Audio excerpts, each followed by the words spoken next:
Cheto, angana chena. Angata tabula be, angata tabula be. Moi, Kunchella, nebe minfo, mo city saria sans fait. Procureur général ti saria sans fait. Atise ka boti ntuko minkara e kana kuma ORTM na ka flash spécial ke ina fo aller président la transition e. Ha? Kana kuma dugutla fait kana fon fo mun ti saria en plus. C'est pas normal. Kazim Tabo est avocat. Était doré simple avocat. Était doré, était ça dans le programme d'oya quoi. Kobina kuma ORTM sans fait, il n'a faut qu'on a fait un faux mon te charré. Oh, ni mon te charré, c'est pas normal. Kazim Tabo, normalement, ça c'est outrage à magistrature. Normalement, Kazim Tabo, et ça on est cinéma, nous m'a fait ça. Kazim Tabo là, t'as oublié de billahi. Autre avocat de ben juge marawa juge de ben avocat maradi juge du me jamana ka barad la avocat be barad la yere et ça na nga progrès doya ni go progrès na fenfo fembeta ko ki go malé na fenfo fembeta parce que on est progrès blay progrès ba on ga barala e dum bi yere ga barad la way be barab na mo fa baraw ni fengo sadi kabi alay da malé no iti Kazim Tabo ko c'est pas normal ko na kuma Nama kuma ORTM sama be kuma fanyuma parce que o ye jamana ka télé la kuma la jamana to la ko angati ga kuma la angata Pour aller président la transition e. Ha? Kana kuma dugutla fait kana fon fo mun ti saria en plus. C'est pas normal. Bon, ni lettre ci ORTM directeur ma bi ka fo je veux un droit de réponse. O fana saria de. Ni mo fin fo mo ma. Il a le droit qui répond. Il y a Fotukumna ou Tankelen Dama à Ouatikilin pour qu'il réponde. Donc, il y a une lettre qui ORTM directement à droit de réponse Dama sous forme de flash. Enfin, à Kana Fo, qu'à Fo Procureur et mi journal et mi Fo. Ah, Garadanga Dea, Dion, c'est ça. Garadanga Dea. Ah, non, Garadanga Dea Day.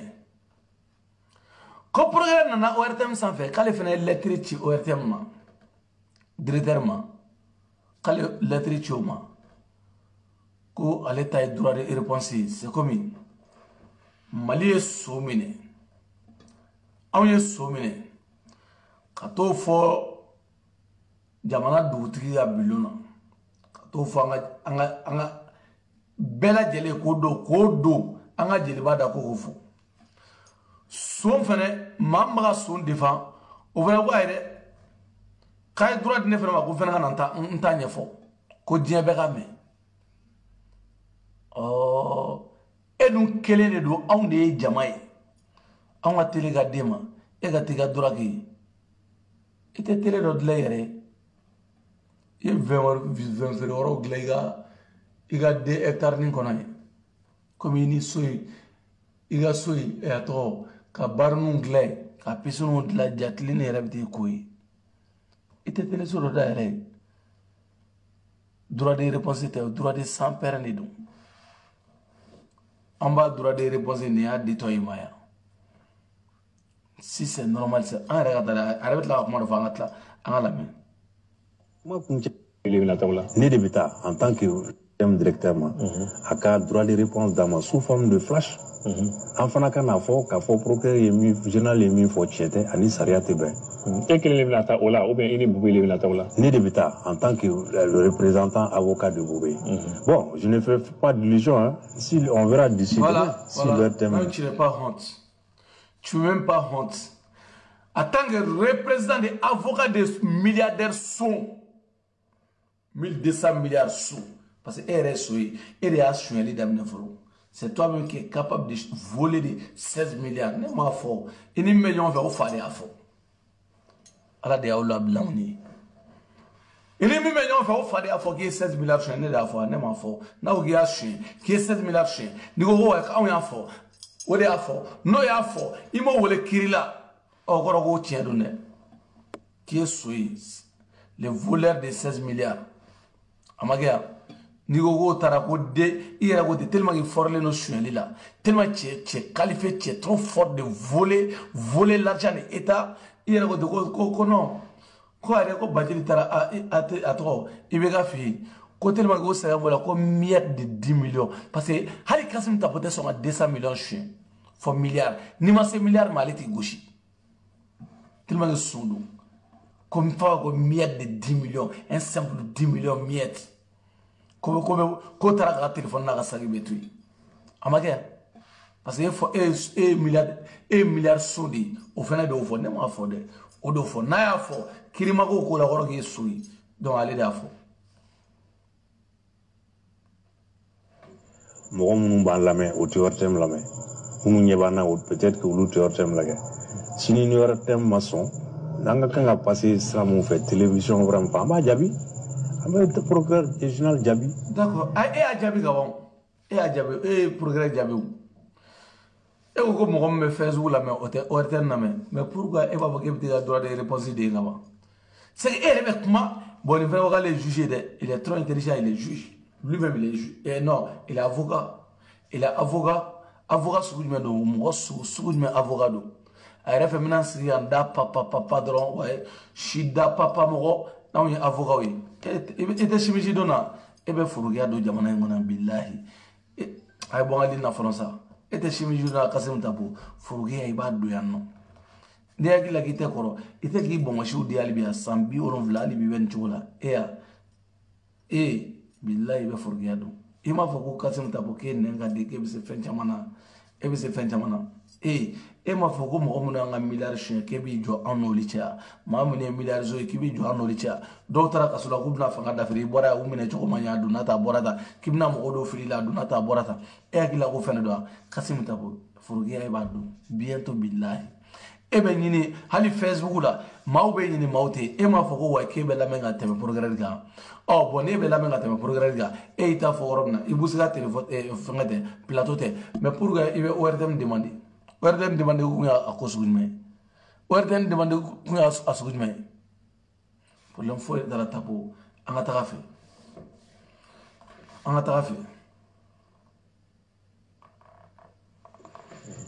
k'a fɔ karisa dɔw bi sini a bɛ se ka kɛ dɛ a bɛ se ka k'i somɔgɔ ye dɛ a bɛ karisa dɔw bi sini a bɛ se ka kɛ dɛ fɔ karisa dɔw bi sini a bɛ se ka et puis ne bɛ min fɔ tout le temps mɔgɔw k'a bila u kunna k'a fɔ karisa dɔw bi sini a bɛ se ka kɛ dɛ a bɛ se ka k'i somɔgɔ ye dɛ a bɛ se ka k'i dɔnbaga ye dɛ a bɛ se ka k'i ka mɔgɔ jɔnjɔn ye dɛ. Donc, kana mɔgɔ wɛrɛ ɲangi ten kana fɔ min a y'a kɛ parce que karisa don non il y a des règles il faut les respecter. Ouais, il y a des règles, il faut les respecter. Kassim Tabou mais ni ma vɛn bila ma yɛrɛ vɛn de bɛ mɔgɔ bila ni fɛn nation na ne m'a fɔ dɛ arasa de ko k'i ye vɛn mina ye ni ma bɔ ka fɔ arasa ye donc an b'i jateminɛ o de vɛn de bɛ mɔgɔ bila ninnu na Tabou e ko karisa do e mɔgɔ ninnu minɛ logo feerela ninnu e oli minɛ k'oli kɛ kaso kɔnɔ don kelen ka tila k'u juge don kelen k'u bila kaso la a ma kɛ yan Kassim Tabou kabi ala ye diɲɛ da Mali da o ɲɔgɔnna ma deli ka kɛ e bɛ Kassim Tabou n'a fɔra e ye ko maliyɛn jeunes bɛ tugu e kɔ ko ka kɛlɛ dɔ kɛ e bɛ da la an b'a kɛ mun de la o tɛ anw dangalen de don e Tabou tɛ de Tabou min taara wari minɛ jamana la k'a bɛna Mali constitution k'a bɛna avocat dɔ wele a bari se avocat sobietala ninnu o cɛkɔrɔba nagasinin dɔ wele faransi yan ko ka taa Mali constitution changer kabi ala y'i da i ma kɛ jamana min fɛ parce que k'i da ka bon i nɛn ka di k'i bɛ se kuma la k'i bɛ n'i jɔ dɔrɔn i bɛ mɔgɔw papa dɔrɔn article de a kɛra tan dɔrɔn a donna tan article 15 y'a ka tan dɛ 60 y'a ka tan dɛ article 111 code pénal a fɔra tan de nin donna tan nin bɔra tan a bɛ fɔ ten kɛ n'i y'a ye e b'a mémoriser kunkolo la parce que aw de y'a sɛbɛn ka di aw yɛrɛ la a bɛ sɛbɛn don min na an bɛ se o yɔrɔ ma Kassim Tabou ni article n'i b'o dɔn anw yɛrɛ fana b'an ta dɔn maa si tɛ dangaden jamana in kɔnɔ wa nin ye bube italen dɛ wa bientôt sɛbɛn k'i yɛrɛ ma musalaka kisɛ kelen t'a la i b'an ka jamana to paix la Maliba i b'a to paix la aw ye min kɛ an bɛ téléphone ko wagati la ba Fatumata ji bɔra o tɛ nin ye koyi nin tɛ radio nin ko wagati an bɛ Facebook de la n'i y'anw ta don i b'a labɔ de n'i ko k'i nɛn ka di n'i sera yan nɔ i b'a labɔ de e ka Kuyate ɲininka di wulutigi a ɲininka ba ye an ye bugun sɔra la yan ko de y'a se nɔfɛla la anw bɛ maa musalaka di anw de ye kɛlɛ kɛ yan n ko fɔ ka Bube ani Bubu son kɛnɛ bubu mo fo ka dossier la wuli sinon kɛlɛ tɛ dabila billahi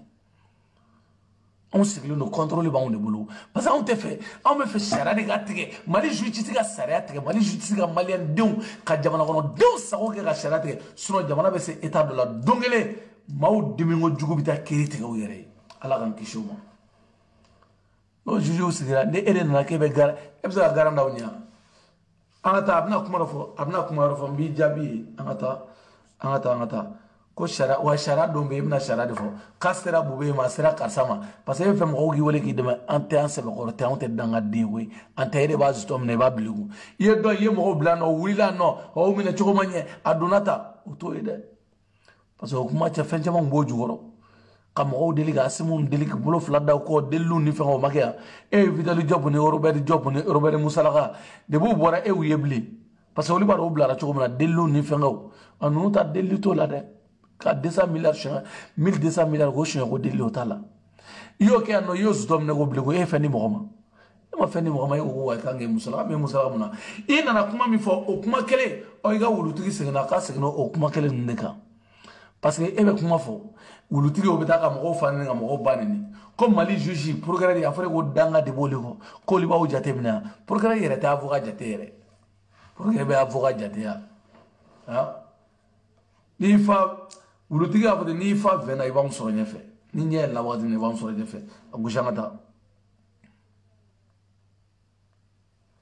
min fɔ tout le temps mɔgɔw ka bila u kunna k'a fɔ karisa dɔw bi sini a bɛ se ka kɛ dɛ a bɛ se ka k'i somɔgɔ ye dɛ a bɛ se ka k'i dɔnbaga ye dɛ a bɛ se ka k'i ka mɔgɔ jɔnjɔn ye dɛ donc kana mɔgɔ wɛrɛ ɲangi ten kana fɔ min a y'a kɛ parce que karisa don non il y a des règles il faut les respecter et règles bɛ kɛ an bɛɛ de ka intérêt la ne ka dossier tɛ pôle économique la n somɔgɔ tɛ yen n ka mɔgɔ tɛ yen mais ni mɔgɔ ni se ka dossier tɛ pôle économique la o ma tila fɔlɔ n'a ye ni binjeni ma ba tɔ kana taa tɔn san ka fɔ jɔn de y'o f'i ɲɛna i somɔgɔ tɛ yen i ka mɔgɔ tɛ yen Bube bɛ yen Bubu ka dossier bɛ yen o tɛ somɔgɔ e ka mɔgɔ tɛ a i ka mɔgɔ t'olu ye i mɔgɔ yɛrɛ t'o la parce que i da y'u ka nafolo minɛli ye wa e ka dossier tɛ yen a Tapo k'a fɔra ko ko n'i ye san 10 kɛ ko n'i ye Mali suɲɛ ka suɲɛ ko ni san 10 kɛra ka sɔrɔ affaire ma wuli ko i tɛ ɲininka o la bilen e hakili b'o la ko Musa Tile a tɔgɔ Alifa Tile banna ATT Tile banna ko 16 milliards min k'e y'a suɲɛ wari min dir'i ma yan nɔ ko ka constitution changer o wari Tapo san 10 ma dafa dɛ an bɛ se k'i nɔ minɛ o nɔfɛ dɛ e hakili la kana ɲinɛ o kɔ dɛ ne y'a f'i ye n ko ni 20 bɔra i ɲɛna wagati min na i b'a faamu sinon i m'a bɛɛ faamu dɛ i ɲinɛna constitution tout près la wari min dir'i ma ko ka constitution falen o wari y'a bila nɔ la constitution falen ma bɔ a wari kɛra cogo di n'i taara so jɔ baji sanfɛ Mɔptikaw b'a valider a ma kɛ ten aw bɛna mun de fɔ anw ye jamana in kɔnɔ a bɛna aw sigi k'aw yɛrɛ kɛ avocat baw ye ka sɔrɔ avocat ɲɛnamaw bɛ yen o tɛ kuma yɛrɛ ka n'i sigi k'i nɛn ka di parce que ko wa k'e nana Faransi yan dɔrɔn e tun bɛ baribɛsi i ni tubabu dɔw tun bɛ ɲɔgɔn nɔfɛ aw bɛ taa château rouge ninnu ni fɛngɛw la ka taa sobiye ta k'aw jɔ n'aw taara Mali la aw bɛ mɔgɔw bila k'u cabinet b'aw bolo Faransi e bɛ se ka cabinet dayɛlɛ yan e ni san pɛrɛnti e bɛ se ka cabinet dayɛlɛ yan e ye cabinet dayɛlɛ fan jumɛn fɛ hali mɔgɔw b'a ko so b'e bolo yan o so ninnu bɛ burusi kɔnɔnaw la sinon e bɛ se ka so san yɔrɔ ɲɛnamaw la mais Bubu Sise de ye so san yɔrɔ ɲɛnama la parce que ale ye son de les petits tellement il est très fort il est très fort tellement Bubu fort la suɲɛli la diɲɛ kɔnɔ na a tɛgɛ binna dɔrɔn a bɛ wuli n'a ye tellement Bubu ye son ye tellement Bubu ni Bubu ye tellement o fɔrilen don suɲɛli la tellement aw fɔrilen don suɲɛli la diɲɛ dugukolo sanfɛ k'aw fɔri hali u tɛ miliyɔn 20 suɲɛ fɔ miliyari zon kabi ala k'an d'a ma ɲɔgɔn aw hakili la ko jamana bɛ to o suguya de la ko danga de b'anw nɔfɛ aw ɲɔgɔnna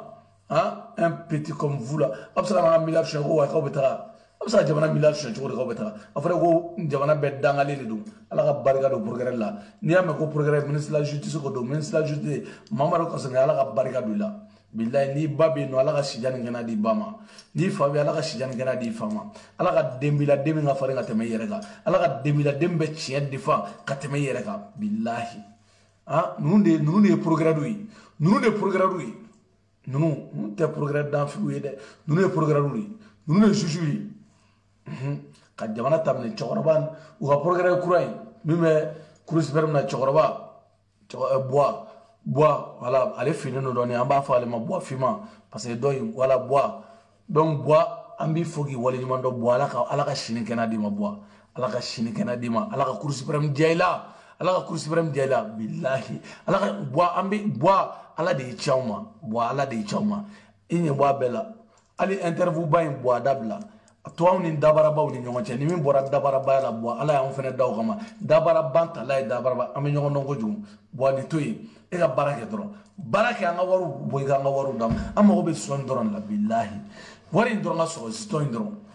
ga so amma go bodla anga tabola me na faraw yego way ko no na faraw yego on ye zenzem de yanno anga tabola me mana ke mo mo et puis c'est la loi qui le prévoit Saria de b'a prévoir